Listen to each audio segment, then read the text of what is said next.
صاحب یہ محفل صوفیانہ میں آج یہ فرقوں کے بارے میں آپ نے بات کی، ان کے خلاف بات کی، بہت اچھا آپ نے کھول کے رکھ دیا. تو یہ ہم نے تو سنا صوفی لوگ تو کسی کو برا بھلا نہیں کہتے. صوفی لوگ تو کسی کو برا بھلا نہیں کہتے. دیکھیں بلا وجہ ہر وقت ایک بات نہیں ہوتی ہے، لیکن جب بات حق کی آئے گی تو حق کو پہچاننا تو علم ہے، اور علم کے بغیر حق کو نہ پہچاننا جہالت ہے. اور جاہل صوفی کیسے ہو سکتا ہے؟ تو حق کو پہچاننا تو اہل حق کو پہچاننا ہے. اگر ہم اہل حق کو نہیں پہچانیں گے تو ہم نے حق کو نہیں پہچانا. اہل باطل کو پہچانیں گے تو ہم نے باطل کو پہچان لیا. تو حق اور باطل کا فرق کہاں سے ہوگا؟ اہل حق اور اہل باطل سے ہوگا. اس لیے فرقے ہم نے کسی کو اہل سنت و جماعت سے نہیں نکالا. بھائی رافضیوں نے مولا علی کو خدا مانا، ہم نے بولا تھا مانو. مولا حسین کو دعوت دے کے بلا لیا، پھر شہید کرا دیا، ہم نے کہا تھا کرو. پھر اب روتے ہیں پیٹتے ہیں، ہم نے بولا کرو. وہابیہ نے ایک نیا ناصبیوں نے مولا علی سے نفرت کی، ہم نے کہا تھا کرو. انہوں نے یزید کو رضی اللہ عنہ کہہ دیا، ہم نے بولا تھا کہو معاذ اللہ معاذ اللہ. قدریوں نے تقدیر کا انکار کیا تھا، ہم نے بولا تھا کہ کرو.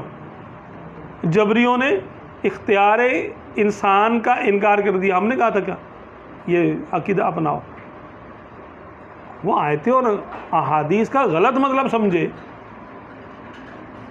اہل سنت کی تحریریں تو شروع سے موجود ہیں، بھائی یہ صحیح نہیں ہے، یہ صحیح ہے، ایسا نہیں ایسا مانو، اس کو ایسا نہیں ایسے مانو. آپ کو نہیں مانتا تو کیا کرے؟ کیا ہم اگر حق جو کہ صوفی تو حق کی راہ دکھاتا ہے، اگر وہ اس کا عقیدہ ہی صحیح نہیں کرا رہا اپنے مرید کا، کہتا سب چلنے دو، گڑبڑ گھوٹالہ ہے، ہاں اس کا مطلب ہے کہ وہ صلح کلیت ہے. وہ کہتا ہے جو پیسے والا مرید بن جائے میرا، ہاں اور کیا، وہ کمبل کوئی بھی ہو، وہ غیر مذہبی ہو، کافر ہی ہو، ذکر لے جائے ہم سے، ذکر کرتا رہے.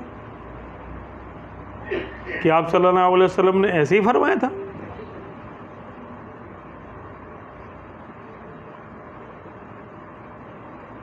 آپ صلی اللہ علیہ وسلم کو بھی آفر ہوئی تھی کفار کی طرف سے کہ ایک دن آپ ہمارے خدا کی پوجا کریں، ایک دن ہم آپ کے خدا کی پوجا کریں گے.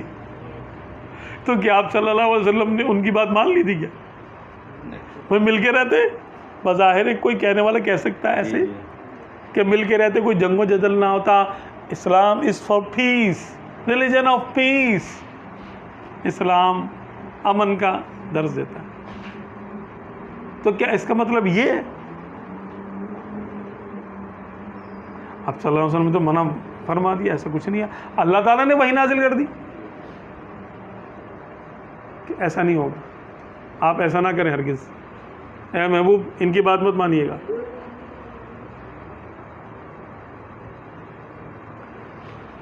تو حق کو احقاق حق اور ابطال باطل یہ صوفی کا پہلا کام ہے.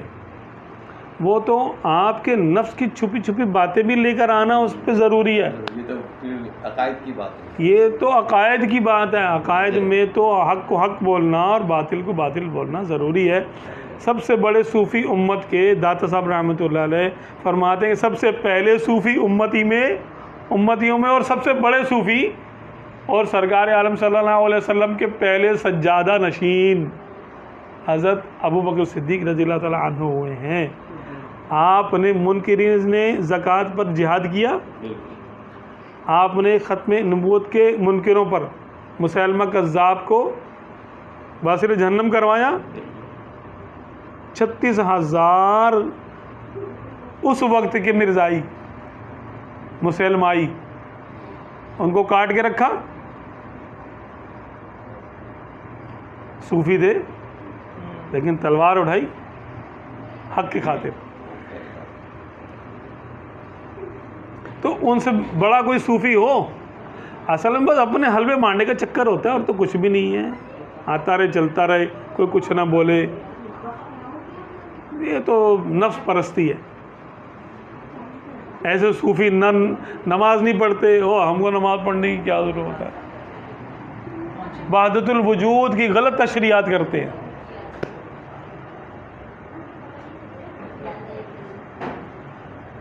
عورتوں کو پردہ نہیں ہے، مردوں کو نماز نہیں ہے، حرام حلال کی تمیز نہیں ہے، کچھ نہیں ہے، اور سب اللہ بخش دے گا. اگر یہی صوفی ازم ہے تو کیا آپ صلی اللہ علیہ وسلم نے یہی پیغام دیا تھا تشریف لا کر کہ جو جیسا ہے وہ لگا رہے اپنی جگہ پر، جو جس بت کو پوجتا ہے پوجتا رہے. بت بھی اللہ کی مخلوق ہے، کوئی بات نہیں، پوجتا رہو، خیر ہے، کوئی بات نہیں. یہ کیا بات ہے؟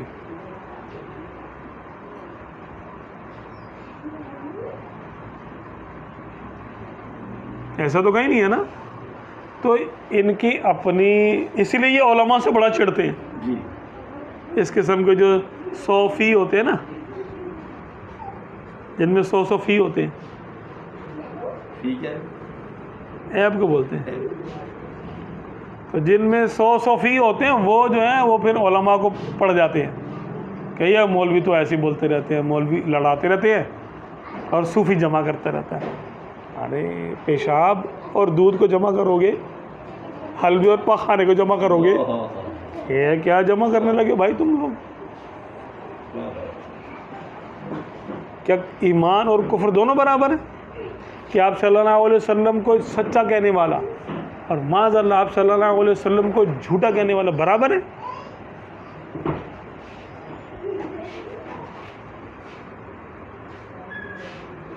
گستاخ رسول اور عاشق رسول برابر ہیں؟ ما لکم کیف تحکمون.